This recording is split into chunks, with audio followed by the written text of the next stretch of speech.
Hello, Hannah here from Macramé Blanket Project. In this tutorial I'm going to show you how you can make your own macrame keyring. So here is an example one I made, and this is using two different colours of macrame cord with a tassel end on the end. So to start with, you need two strands of macrame cord. If you want a tassel end, you need to make sure you've got single twist cord. I'm using 5mm macrame cord, and I've cut them so that they're about 60 centimetres in length when laid out. And I'm choosing to use two different colours, and this is because as I'm working on it, it'll be easier to see which side I need to go on to next, but you can use the same colour. So the first thing you need to do, once you've cut your cord to 60 centimetres roughly, what you need to do is you need to take your cord, and what you're going to do is you're going to fold it in half so you've got a loop at the top, and then what you're going to do is you're going to readjust it so that you've got one length that is significantly shorter than the other length. So your shorter length will be, you need to make it no shorter than you want the length of the keyring, because your shorter length will be on the inside of the keyring. Your two shorter lengths on both cords will be next to each other, and they don't move, they all sit there on their own, and they won't move. These cords on the outside, they'll be the ones that are moving, so you'll work through them a lot quicker than you'll work through these ones. So you want them to be a decent chunk shorter, but don't make them any shorter than you want your keyring. So for me, that's about perfect. That's how long I want my keyring. So then what I'm going to do is I'm going to take my cord and I'm going to put it onto my keyring. And the way I'm going to do this is I'm going to do a lark's head knot. So I'm going to take it so I've got my shorter length in my hand on the right, so it's going to be in the middle. And I'm going to take my keychain and I'm going to slip it over the top of the loop at the top of my keyring. And then I'm going to put it over and then pull the loose ends through that knot.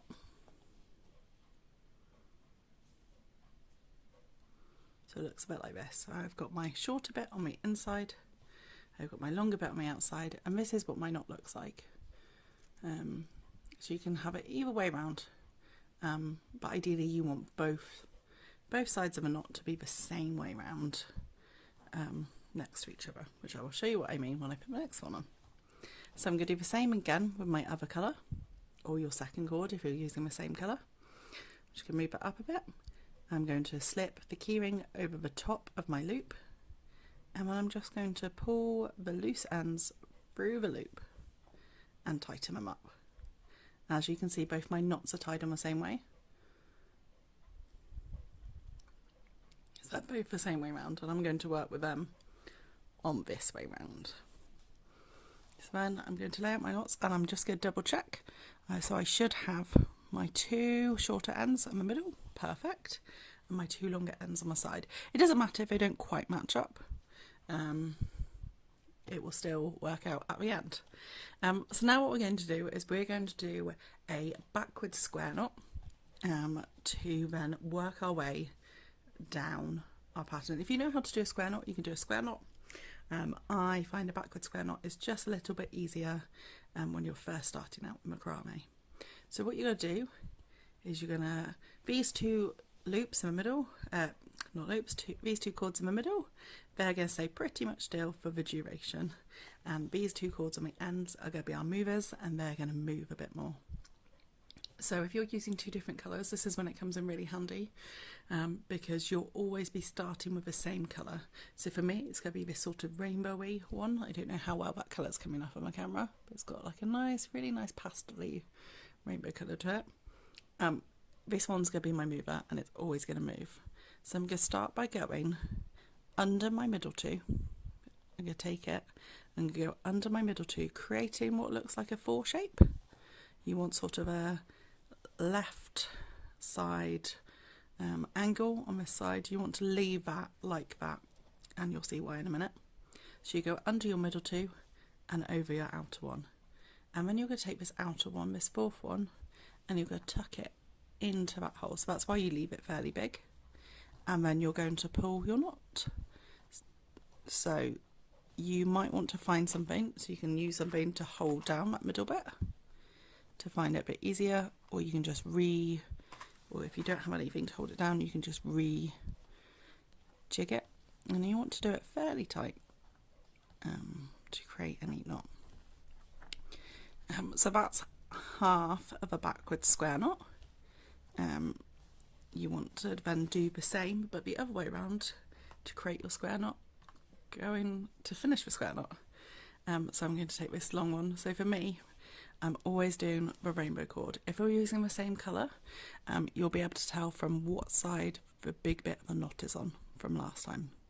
So if this were all the same colour, I wouldn't be able to tell by which colour it was, but I'd be able to tell by looking at my knot. So I need to go on the opposite side of my knot. So for my reverse square knot, I'm going to go under the middle two and over the outer one. And it's sort of like a backward 4 or a backwards L or a backwards C, whichever terminology you want to use. And then you put your 4th cord, so you leave your one that's gone under the middle two and over the outer one. It just stays on the side loose, and it's this 4th cord that's hanging down that then tucks in between the middle two, and then you tighten it up.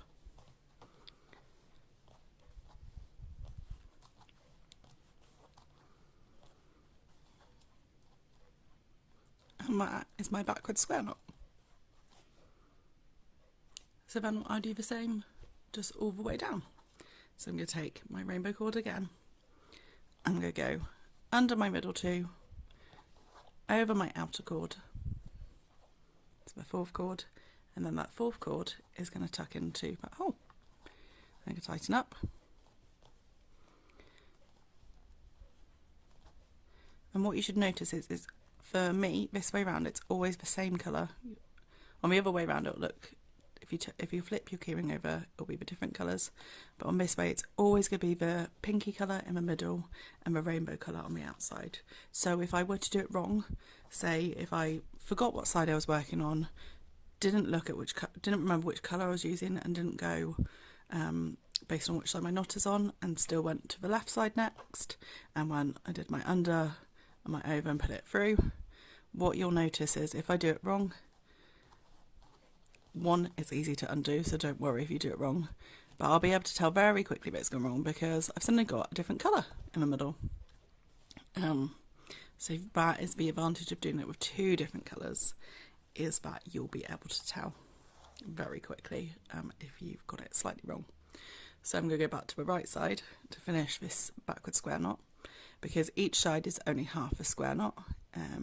Together they make the full square knot. So I'm going to go under my middle two, over my outer one, and my outer 4th one is going to tuck into that gap, and then I'm going to tighten it up to make my square knot, to finish off my square knot. You see that thing there is my square knot. And I'm just going to keep going all the way down to the bottom of my cord, as far down as I want to go. So just go down as far as you want to. Try to make sure you end on the opposite side when you started. So if you, like me, started on the left side, make sure you're finishing with a right hand sided knot just to finish off the square knot, so you've got it balanced. But it's not the end of the world if you don't. So I'll just continue with that, and I'll catch up with you in a minute.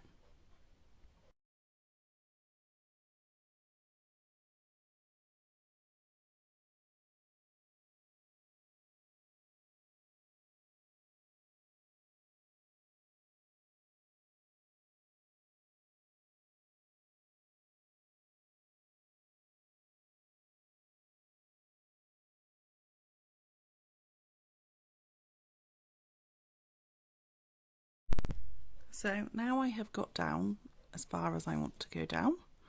This is as long roughly as I want it. What I want to do is I just want to go through and make sure all my knots are fairly tight.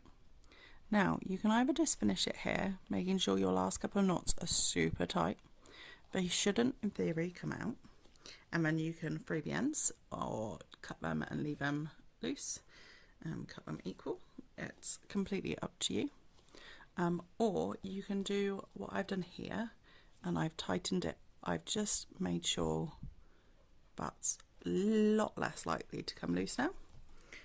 So I've sort of done a gathering knot. You can't really do a full one because you can't pull on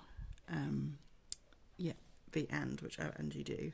So I'm going to do mine with my rainbow cord.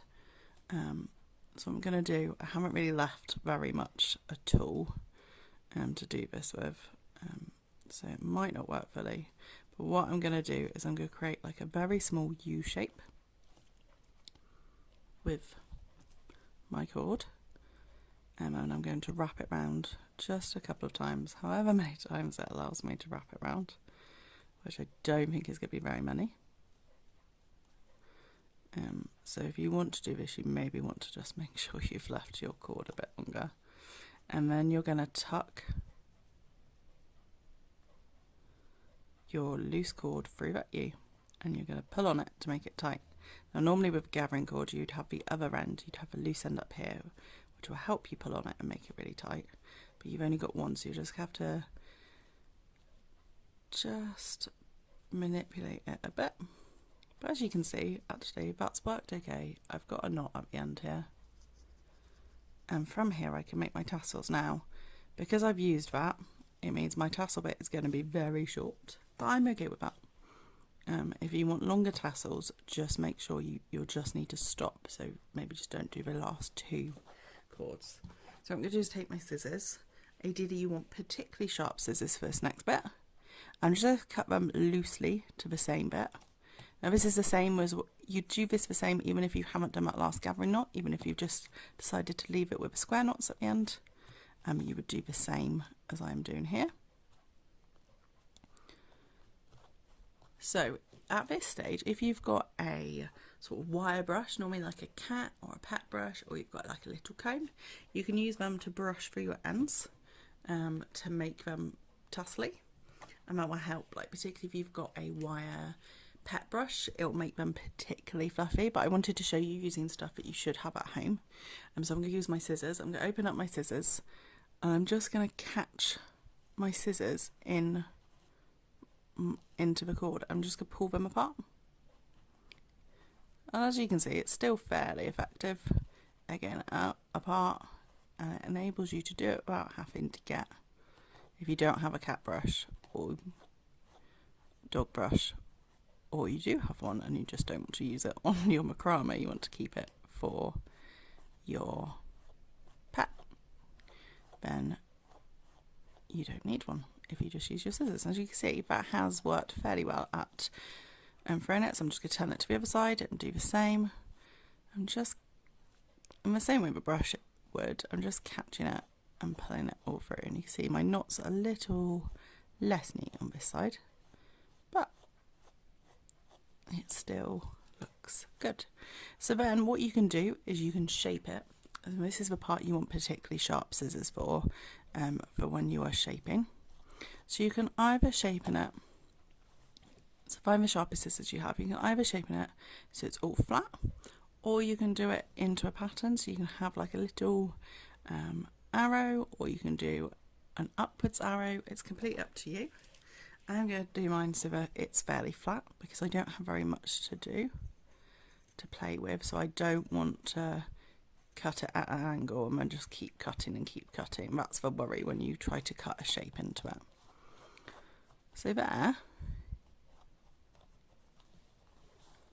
is mine, and I'm quite happy with that. It's a little wonky on the ends. I'm just going to straighten up that side. And this is the part where you have to be careful if you haven't left yourself much tassel to play with, because you could just keep straightening and straightening and end up with not very much. And if you want, you can just chop into it a little bit, and that will help add a little bit of volume. So just like you're at the hairdressers. There you go. And there is my finished keyring.